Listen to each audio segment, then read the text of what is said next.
Long considered an environmental steward and an urban buster, outgoing California Governor Jerry Brown has signed a series of pro-density and housing-friendly bills into law as the final legislative session of his last term as governor draws to a close.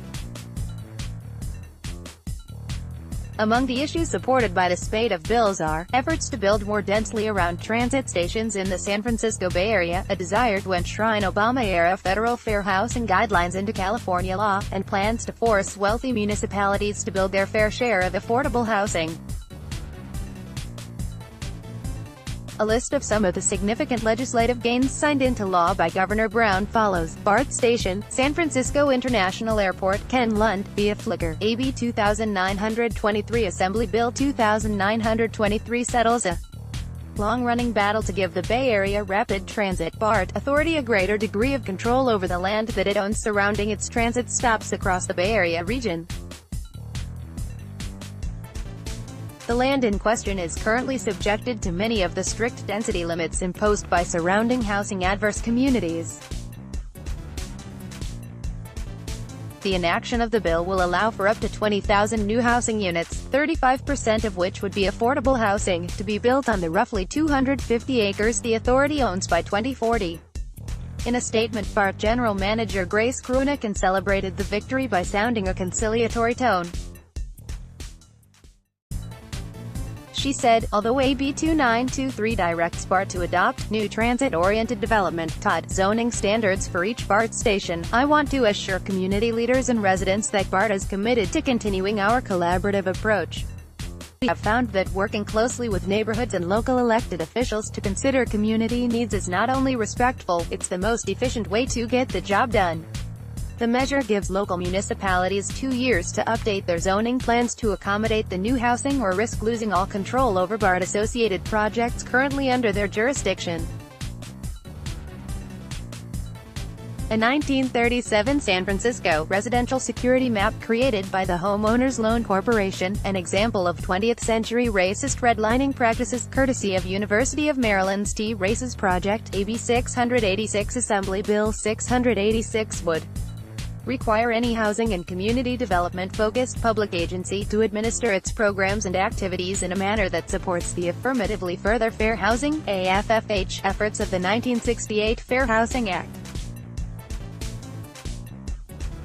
The bill represents an effort to enshrine those protections, as well as Obama-era fair housing programs, into California law amid a federal restructuring of fair housing priorities under the current administration.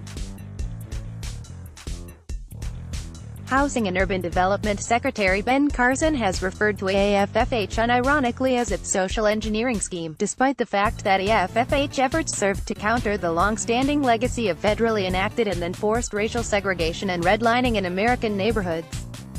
Secretary Carson is currently working to reinterpret AFFH goals, which many racial equity activists have interpreted as an effort to dismantle the guidelines entirely. Rodeo Drive in Beverly Hills, California, Conrad Haydener, via Flickr. AB 1771 Assembly Bill 1771 aims to reform California's Regional Housing Need Allocation (RHNA) law in order to make regional housing planning more data-driven and transparent by ensuring that high-income, job-rich cities plan and zone for affordable housing.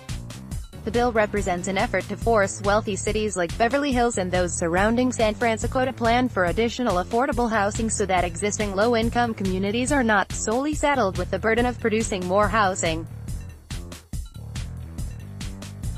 There is an emerging trend showing that these low-income communities have seen concentrated growth in both new market rate and affordable housing, a phenomenon that has fueled displacement and gentrification. AB 1771 aims for an initial impartial fix by beginning to hold wealthy areas responsible for producing their fair share of affordable housing. SB 828 Last but not least, State Bill 828 would reform the methodology California uses when setting local housing goals for the RHNA mentioned above. Moving forward, the state will use several database metrics, including the percentage of renter households that are overcrowded and current vacancy rates, to calculate each municipality's new RHNA goals. The newly enacted laws follow several years' worth of legislative gains for housing advocates in the state.